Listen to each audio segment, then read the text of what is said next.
मी आत्ता 9वी या वर्गात शिकते. माझ्या नाट्यछट्टीचे नाव बाबा मी वाट पाहते.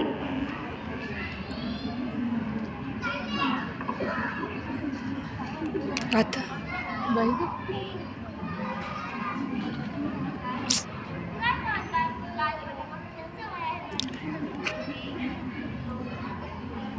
अयो बाबा आले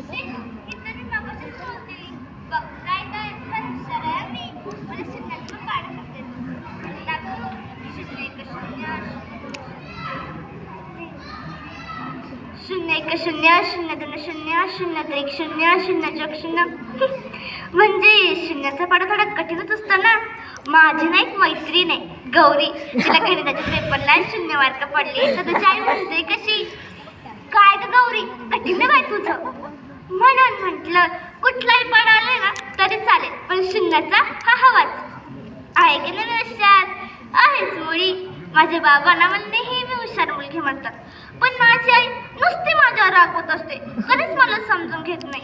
हो हे तर काही नाही, मला इंग्रजी आउटलुकसाठी फक्त 1च मार्क कमी होता तर म्हणते कशी काय ग तो शेजारचा अशी बघ इंग्रजीत आणि गणितात पैकीच्या पैकी मार्क मिळवतो, नाहीतर तू हा. म्हणून म्हटलं आई जरा 17चा पाढा म्हणून दाखव ग.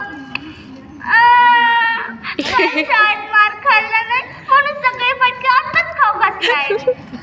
पण माझ्यावर तसं नाही बरं का, ते मला खूप प्रेमाने समजून सांगतात, पण मात्र खूप कमी देतात.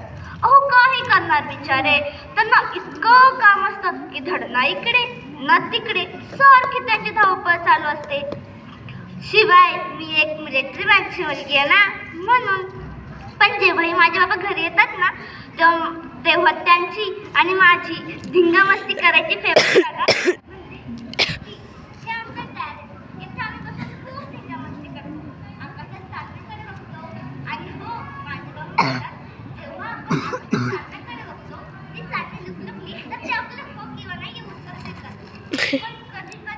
माझी आई मला खूप मारते तेव्हा मी खूप रडते आणि तेव्हा मला बाबा जवळ घेतात आणि म्हणतात बाळा या जगात रडणाऱ्यांना कोणीच जवळ घेत नाही.